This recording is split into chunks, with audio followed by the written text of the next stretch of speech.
In today's Leeds news, Georginio finalises exit, huge transfer problem claims Souness, Dejan Ljubicic update, Manuel Benson linked, and Jebbision link re-emerges.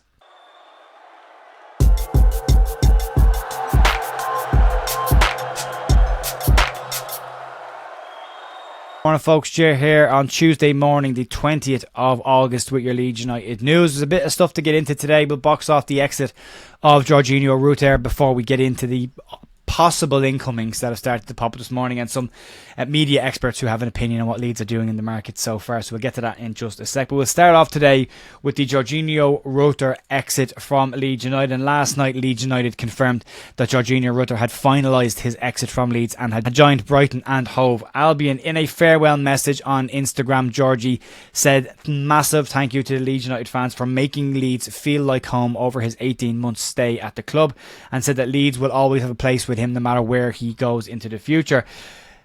Leeds initially paid £25 million for the player with $10 million of add-ons, which would have brought the deal up to $35 million. With immediate relegation from the Premier League from Leeds' perspective, you would imagine that some, if not most, of those add-ons have yet to be paid.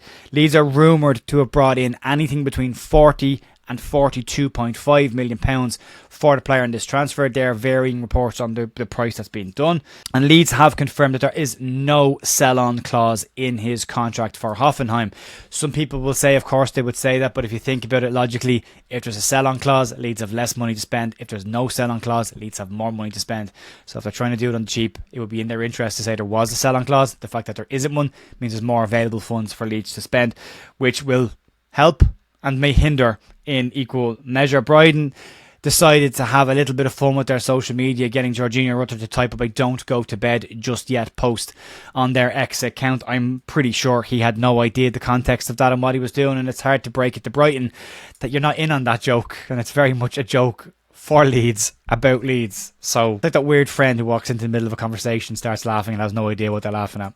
Kind of feels a bit like that. But we wish Georgie all the best in his career. A very happy, smiley young man that brought a lot of fun to Leeds.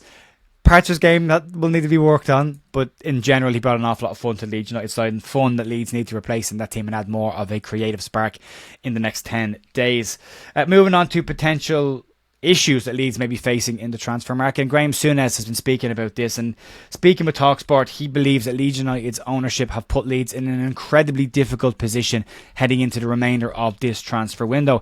On the back of fees being received for Crescencio Somerville, Archie Gray and Georginio Rutter, on top of all the other smaller minor fees that Leeds received for the last year's loans that were made permanent and moved away from the club, Leeds are very much now a club that have money in the bank, and clubs will be aware of that. Speaking on the topic with TalkSport, Souness said the following: "It puts Leeds in a very difficult place.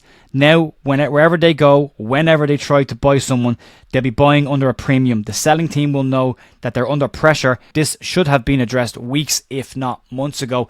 It's very hard to argue with Souness's point there.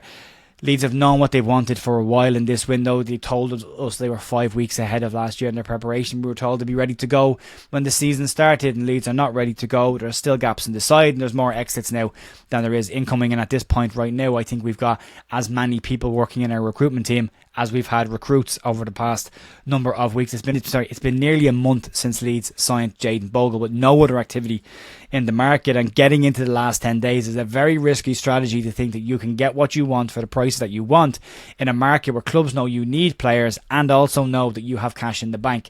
So it's going to be an interesting last 10 days. Farke and Murat, they have spoken extensively about Leeds getting deals that were affordable, but the strategy they've gone into this window with may end up forcing Leeds to pay premiums on players rather than get them at an affordable rate, which might lean into Daniel Farke's comments about Leeds might not get all the targets that they want, but they would need to bolster that squad. We saw at the weekend again, Daniel Farke not using his entire bench, which again goes back to last season of maybe not trusting that entire belt. Having Charlie Crew and James DeBio on that bench, if he's not going to play them, Leeds need to replace those players with better players on the bench, because we saw in the first game of the season at least we had 5 players that could come off the bench and try and impact the game. So needs to be looked at. Moving on to a player that's been linked extensively with Leeds over the window and again yesterday, and there's some more news coming out of Germany today, and here we are again talking about Dejan Ytic.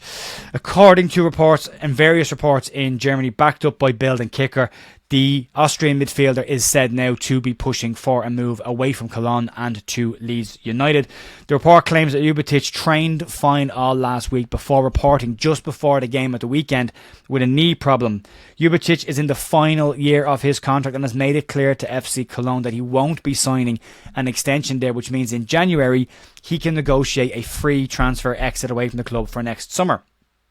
As Leeds are outside of Germany, Leeds could negotiate that with him, and with a risk of losing the player for nothing at the end of the season, it appears that Cologne might be slightly more open to negotiating a transfer than they were a few weeks ago. The issue for Leeds will be this: Cologne currently have a transfer embargo in the club, so getting a replacement for Ljubicic in will be very difficult for them to do, but they might be in a situation where their hand is forced here. It should also be said that Leeds currently have yet to put in a second offer for the player. Similar to Jonathan Rowe, there's interest there without an actual formal bid going in.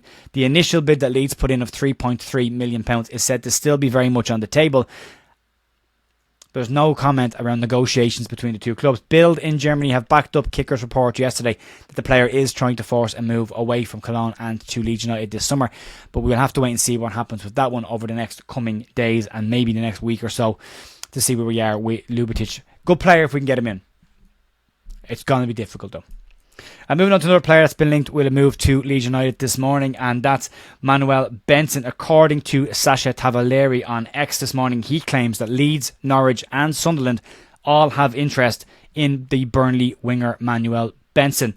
Benson is widely expected to leave Burnley this summer, and according to Tavaleri, Leeds and Burnley are in active negotiations around the permanent exit of the player from Burnley and arrival at Leeds. It also says that Norwich would likely make a move for the player should Jonathan Rowe leave the club, and it should also be said that Leeds, as I said, appear to have exited that deal, with Marseille putting in a £13 million bid for Jonathan Rowe today. Tavaleri says that personal terms between Leeds and the club Leeds and the player won't be an issue here at all, and that Leeds have huge interest in the player.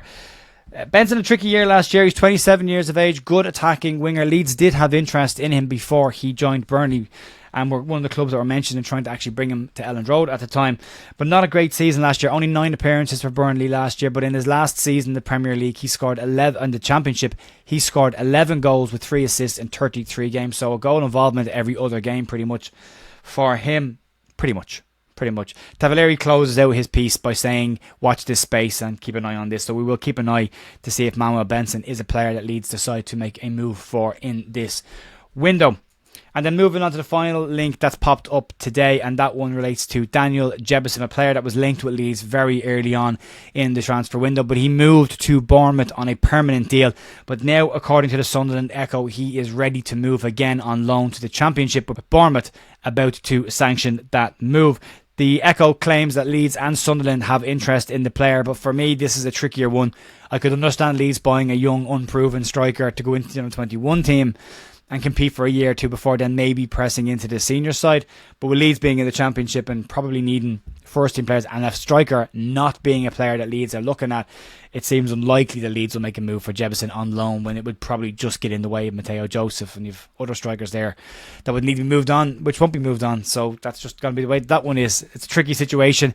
There's not a massive amount of other stuff floating around today. We're still waiting on this to really kick into action, and will Leeds actually enter back into the market properly? They have, as I said, it's nearly a month since Leeds have done anything in the market, and they put themselves in a really tricky position. This could end up being a genius strategy that on Friday week we sit back and go, wow, what a finish to the window. Leeds did bring in 6 players in a short amount of time last season, and it appears they're going to try and do it again this year. It's a very interesting strategy, if it is a strategy at all, because it means you've sacrificed pretty much the first month of the season in order to get your deals done, which, although we are in 1 point better position than last year, is a dangerous strategy to go, especially when you've told fans you'll be ready to go day one. So we'll have to wait and see where we go with this. But that's going to be it for me today, folks. You can check out the match review from the weekend's game down below. Slight change to format this week. The podcast will be out tomorrow. The match preview will be out on Thursday because the game's on Friday. And the countdown to kick-off will be Friday afternoon, recorded to go up there because I'm away for the weekend as well. So they are the things to keep an eye on. Thanks as always for supporting the channel. Really appreciate it. And I'll be back tomorrow morning for more Leeds news. Enjoy the rest of your day. Talk to you soon.